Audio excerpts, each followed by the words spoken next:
In the previous video, we saw how we could use Excel's indirect function. A function that is commonly combined with indirect is the address function. The address function allows us to construct an address by providing a row number and a column number. In the calculation that Alex created to return the agent name, we have specified the column name, and we've even specified which row to search up to.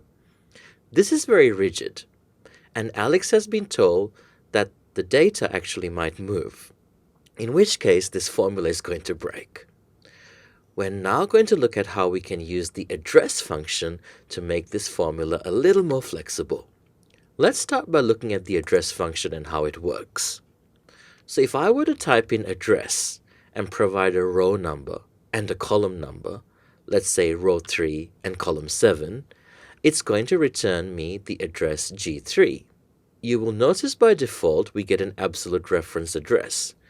But there is actually a third optional argument where you can specify the address you want. So you could get just an absolute row, just an absolute column, or a relative reference. I'm going to choose relative. There are two other optional arguments as well. The first allows you to specify whether you want an R1C1 style or an A1 style. We're going to go for A1, which is the default anyway.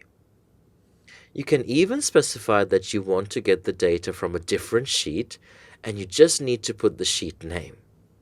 For example, let's select the August sheet and press enter.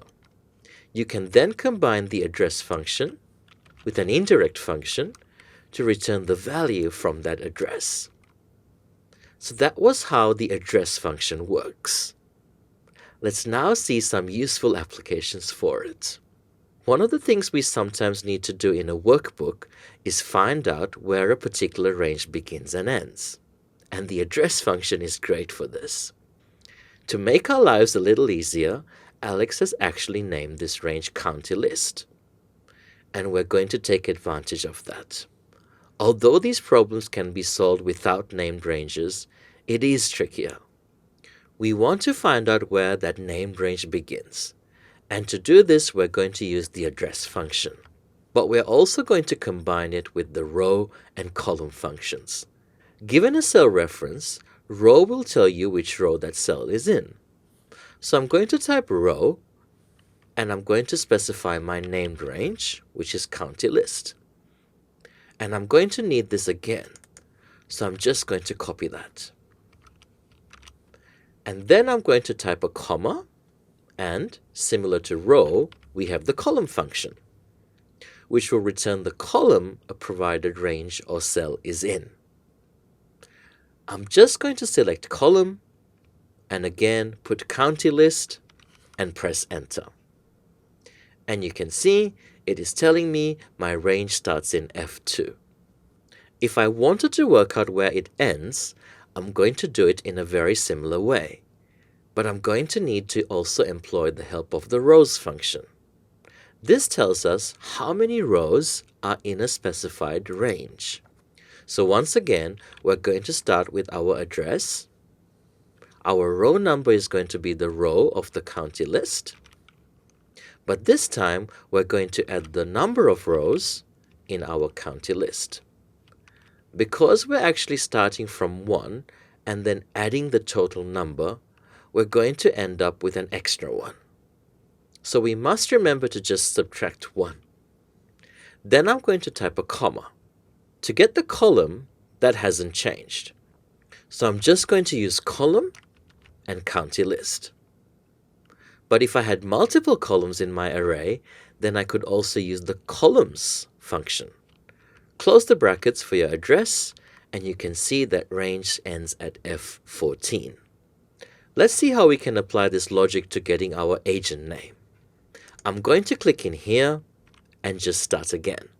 So we're still using our indirect function, but this time we are employing the help of the address function. Our row number is going to be wherever the range begins. So row and county list, but I'm going to need to add on a number of rows to get to the selected county. I'm going to use match for this. So plus match, the lookup value is the selected county, the lookup array is the county list, and it's an exact match. Then don't forget to subtract 1. And now, to get the column, I'm going to use column and county list. I don't actually want the county list. I want the agent name. So I'm going to add 1 to get the next column across. Close the brackets for the address. Close the brackets for the indirect. Press enter. And there's Connor Egan. When I move this data, I'm just going to drag it down 1 and 1 across. It stays exactly the same.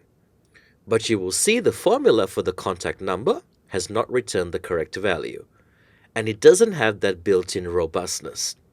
We'll move that back. So that was how we could use the address function to make our formulas that much more powerful and flexible.